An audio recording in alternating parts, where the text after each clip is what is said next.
بسم اللہ الرحمن الرحیم۔ السلام علیکم ورحمۃ اللہ وبرکاتہ۔ الحمد للہ علی احسانہ والشکر له علی توفیقہ وامتنانہ۔ اشہد ان لا الہ الا اللہ وحدہ لا شریک له تعظیما لشانہ، واشہد ان محمدا عبدہ ورسولہ الداعی الی رضوانہ، اما بعد۔ محترم عزیز بھائیو، اللہ تعالیٰ کا ہم پر بہت بڑا احسان ہے کہ اس نے ہمیں اشرف المخلوقات میں سے پیدا کر کے رسول ہاشمی صلی اللہ علیہ وسلم کا امتی بنایا۔ محمد بن عبداللہ نے مکہ کے اندر 40 سال زندگی گزاری، ایسی زندگی کہ لوگ ان کو صادق و امین کے نام سے جاننے لگے، لوگ ان کے پاس اپنی امانتوں کو رکھوایا کرتے تھے۔ وہی محمد بن عبداللہ جب اللہ رب العزت نے 40 سال کی عمر میں ان کو نبوت عطا کی، صفا پہاڑی پر چڑھ کے مکہ والوں کو اکٹھا کرتے ہیں اور فرماتے ہیں، اے مکہ والوں، اگر میں تم سے کہوں کہ اس پہاڑی کے پیچھے سے ایک لشکر آ رہا ہے جو تم پر حملہ کرنا چاہتا ہے،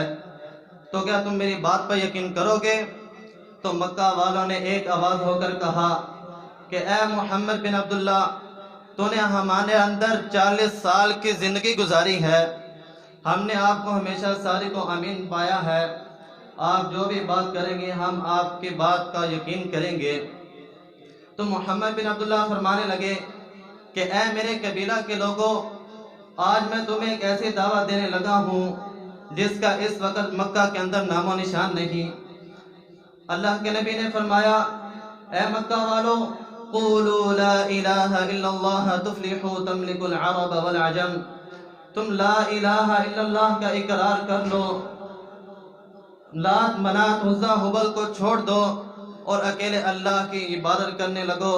تفلحوا، تم دنیا اور آخرت کے اندر کامیاب ہو جاؤ گے، تملک العرب والعجم،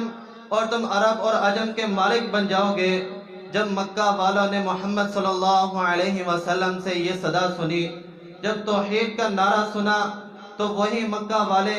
جو 40 سال تک محمد بن عبداللہ سے محبت کیا کرتے تھے،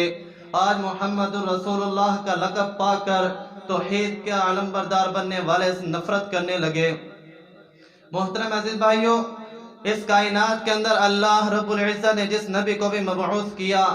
اس کا ایک ہی مقصد تھا جس کو اللہ نے قرآن پاک میں فرمایا، وَلَقَدْ بَعَثْنَا فِي كُلِّ أُمَّةٍ رَسُولًا أَنِ اعْبُدُوا اللَّهَ وَاجْتَنِبُوا الطَّاغُوتَ، کہ اس دنیا کے اندر جتنے بھی نبی مبعوث کیے گئے ہیں، ہر ایک کا مقصد یہی تھا کہ لوگوں کو بتلانا کہ اے لوگوں، أَنِ اعْبُدُوا اللَّهَ وَاجْتَنِبُوا الطَّاغُوتَ، تم ایک اللہ کی عبادت کرو اور اس کے علاوہ باقی تمام طاغوت جس کی بھی اللہ رب العزت کے علاوہ عبادت کی جاتی ہے اس کو چھوڑ دو۔ علماء لکھتے ہیں طاغوت سے مراد ہر وہ چیز ہے جس کے اللہ رب العزت کے علاوہ عبادت کی جاتی ہے، پھر چاہے وہ کوئی فقیر ہو یا غریب، نبی ہو یا ولی،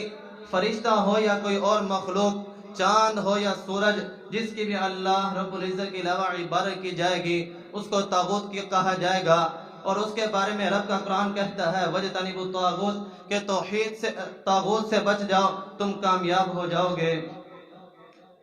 محترم عزیز بھائیو، توحید اسلام کی بنیاد ہے۔ توحید وہ چیز ہے جس کو اقرار کرنا، جس کو دل و جان سے قبول کرنا ہر مسلمان پر فرض ہے۔ دائرہ اسلام کے اندر داخل ہونے کے لیے توحید کا اقرار کرنا فرض و لازم ہے۔ یہ توحید ہے جس کی خاطر مسلمان اور کافر ایک دوسرے کے آمنے سامنے ہوئے۔ یہی توحید ہے جس کی خاطر 313 کا لشکر بغیر ساز و سامان کے 1000 کے لشکر سے ٹکرا جاتا ہے۔ یہی توحید ہے جس کی خاطر 1000 کا لشکر 3000 کے لشکر سے ٹکرا گیا۔ یہی توحید ہی ہے جس کی خاطر 10,000 کا لشکر 2 لاکھ کے لشکر سے ٹکرا گیا۔ یہی توحید ہی وہ چیز تھی جس کی خاطر، جس کی ہمت کی وجہ سے ایک صحابی رسول وقت کی سپر پاور سلطنت کے بادشاہ کیسر روم کے پاس جا کر کے کہتا ہے کہ اے سلطنت کے بادشاہ، تو اتنی بڑی سلطنت کا بادشاہ ضرور ہے، لیکن میں تجھے ایک دعوت دیتا ہوں، اسلم تو اسلام قبول کر لے، تسلم تو سلامتی میں آ جائے گا۔ کیسر روم حیران ہوا کہ اے صحابی رسول، تو اس قوم سے ہے جس کے پاس کھانے کے لیے کوئی کھانا نہیں، پہننے کے لیے کوئی کپڑا موجود نہیں، لیکن تو وقت کی سپر پاور کے بادشاہ کو کہتا ہے کہ آپ اسلام قبول کر لو، تمہیں سلامتی دی جائے گی۔ یہ بتاؤ تمہارے پیچھے کون سی ایسی طاقت ہے جس کی وجہ سے تم نے مجھے اتنی بڑی بات کہی؟ تو صحابی رسول فرمانے لگے کہ اے کیسر، تو اتنی بڑی سلطنت کا بادشاہ ضرور ہے، لیکن جس کے دل کے اندر توحید موجود ہوتی ہے وہ اللہ کے علاوہ کسی اور کے سامنے نہیں جھکتا۔ یہ توحید ہی تھی جس کے خاطر حضرت ابراہیم علیہ السلام نمرود کے آگے ڈٹ گئے، یہی توحید تھی جس کے خاطر موسیٰ علیہ السلام فرعون کے سامنے ڈٹ گئے، یہی توحید ہی ہے جس کو اپنانے والے کے لیے اللہ رب العزت نے جنتوں کے اعلان کر دیے، اور یہی توحید ہی ہے جس کے منکر کے لیے اللہ رب العزت نے فرمایا ان اللہ لا یغفر ان یشرک بہ ویغفر ما دون ذلک لمن یشاء۔ اللہ رب العزت نے اعلان کر دیا کہ اے لوگو، جس شخص نے میرے ساتھ کسی چیز کو شریک ٹھہرایا میں اس کو کبھی معاف نہیں کروں گا۔ محترم عزیز بھائیو، چونکہ توحید کی اتنی زیادہ اہمیت ہے تو آئیے جانتے ہیں کہ توحید کس چیز کا نام ہے۔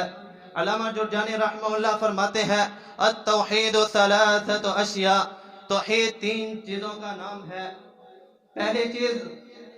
معرفت اللہ بالربوبیہ، رب اللہ تعالیٰ کو ماننا ہے، اس چیز کا یقین رکھنا ہے کہ اللہ رب العزت کے علاوہ کوئی خالق نہیں، اللہ کے علاوہ کوئی مالک نہیں، اللہ کے علاوہ کوئی اولاد دینے والا نہیں، اللہ کے علاوہ کوئی بگڑی بنانے والا نہیں۔ دوسری چیز جس کا ذکر علامہ صاحب نے فرمایا والاقرار بالوحدانیہ،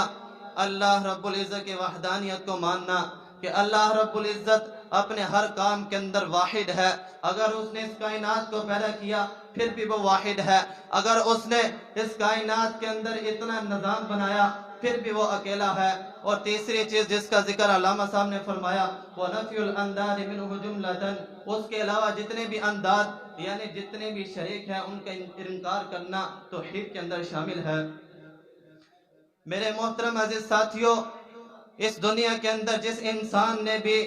توحید کا پرچار کرنا چاہا، جو انسان بھی توحید کا علمبردار بنا، یہ دنیا اس کے خلاف کھڑی ہو گئی۔ جب ابراہیم علیہ السلام توحید کے علمبردار بنے تو ان کے اپنے والد ان کو گھر سے نکال دیا اور کہنے لگا کہ اے ابراہیم، کیا تو میرے الہوں سے بیزار ہو چکا ہے؟ اگر تو اس چیز سے باز نہ آیا تو میں تجھے مار دوں گا یا پھر تو میرے گھر سے نکل جا۔ یہی توحید تھی جس کے خاطر صالح علیہ السلام کو باتیں سننی پڑی۔ جب صالح علیہ السلام توحید کے علمبردار بنے تو انہوں نے اپنی قوم کو توحید کی دعوت دی، تو قوم والے کہنے لگے یا صالح قد كنت فینا مرجوا قبل هذا، کہ اے صالح تو ہمارے اندر ایک عقل مند انسان سمجھا جاتا تھا، لیکن اس توحید کی دعوت سے پہلے اتنہانا ان نعبد ما يعبد آباؤنا، کیا تو ہمیں اس چیز سے منع کرتا ہے کہ ہم ان الہوں کی عبادت نہ کریں جن کی عبادت ہمارے بڑے کر کے گئے ہیں۔ محترم عزیز ساتھیوں، توحید کا معاملہ اتنا سنگین ہے کہ جو انسان بھی توحید کا منکر ہوگا وہ جہنم کا ایندھن بن جائے گا، پھر چاہے وہ کسی نبی کا والد ہو یا کسی نبی کا بیٹا ہو، جو بھی توحید کا منکر ہوگا اس کو جہنم کے اندر ڈال دیا جائے گا۔ حضرت ابراہیم علیہ السلام جو جد الانبیاء ہے، لیکن جب ان کے والد نے توحید کا انکار کیا تو اللہ رب العزت نے ان کو جہنم کا ایندھن بنا دیا۔ اسی طرح نوح علیہ السلام جو 950 سال اپنی امت کو توحید بتلاتے رہے، لیکن چونکہ ان کے بیٹے نے توحید کو قبول نہیں کیا تو ان کو بھی جہنم کا ایندھن بنا دیا گیا۔ لیکن اس کے برعکس فرعون جس نے انا ربکم الاعلی کا دعویٰ کیا، اپنے آپ کو رب کہا کرتا تھا، جب اس کی بیوی نے توحید کو قبول کیا، جب اس کی بیوی توحید کو دل و جان سے اس نے قبول کیا تو اللہ رب العزت نے اس کے لیے جنتوں کا اعلان کر دیا۔ میرے محترم عزیز ساتھیوں، توحید ان لوگوں کو ملا کرتی ہے جن پر اللہ رب العزت اپنی مہربانی کرتا ہے۔ اللہ کے نبی صلی اللہ علیہ وسلم کے چچا ابو طالب 10 سال تک نبی صلی اللہ علیہ وسلم کے محافظ رہے، 10 سال تک نبی اکرم صلی اللہ علیہ وسلم کے ساتھ کندھے کے ساتھ کندھا ملا کر کھڑے رہے، 10 سال اللہ کے نبی صلی اللہ علیہ وسلم سے مشکلات کو برداشت کرتے رہے،